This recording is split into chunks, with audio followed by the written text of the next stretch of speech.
For over 600 years, your ancestor had no right to a surname. If you were a peasant in the Edo period, you were defined by your job and your village, never your lineage. Only the samurai bore family names, and these weren't just labels. They were the legal keys to land, power, and survival. A commoner caught using a surname could face violence. The name was the samurai's weapon, and they guarded it with lethal precision. So what happened when that weapon was suddenly handed to everyone? The system was brutal.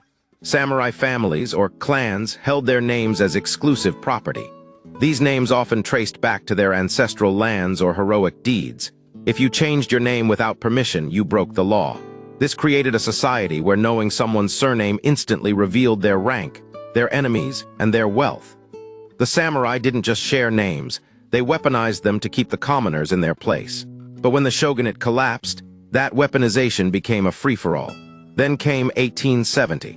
The Meiji government, desperate to modernize and tax the population, issued the Name Registration Edict.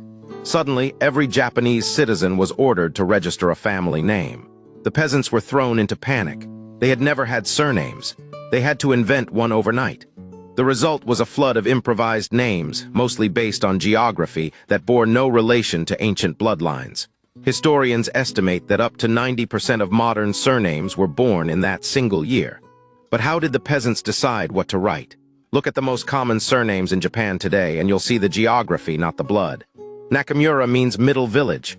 Yamamoto means base of the mountain. Suzuki means sujidake, a type of bamboo. These are generic descriptions of where the peasant family lived, not the name of a legendary warrior. Millions of people carry names that sound noble, but were actually born from the confusion of the Meiji era. Yet some names refused to be generic, and they triggered a hidden war. But the chaos didn't stop there.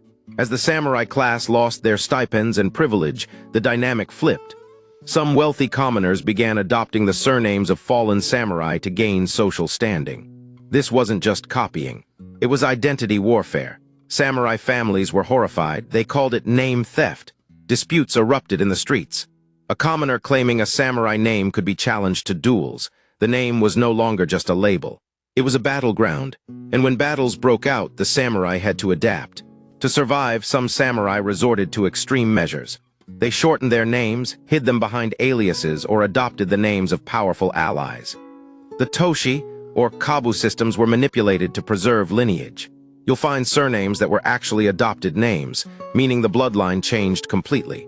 A man named Taikta might not be related to the Taikta clan at all. He might be a loyal retainer who was given the name to reward service. The surname became a mask for the real history. But how do we separate the mask from the blood? Let's expose 7 surnames that reveal these hidden mechanics.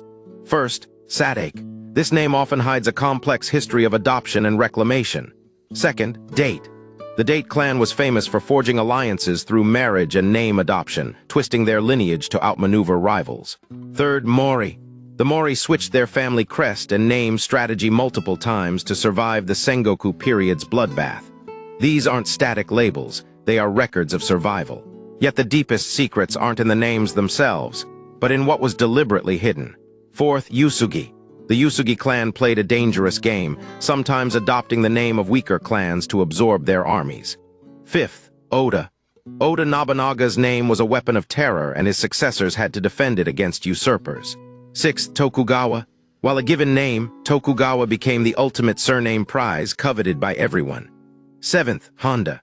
The Honda were loyal to the Tokugawa, and their name often signifies a branch that was split off to secure loyalty. Every name has a plot twist, but writing it down was just half the game. The confusion created kakashina, or hidden names. Some families kept a secret home name while using a public office name. If you look at a family archive, you might see 2 surnames for one person.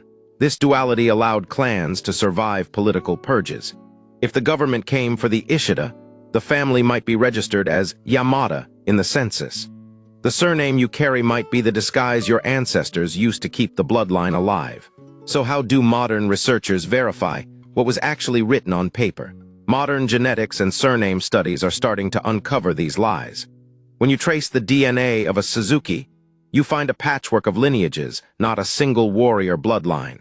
But when you trace a Taikta or Minamoto, the genetic markers tell a story of elite concentration.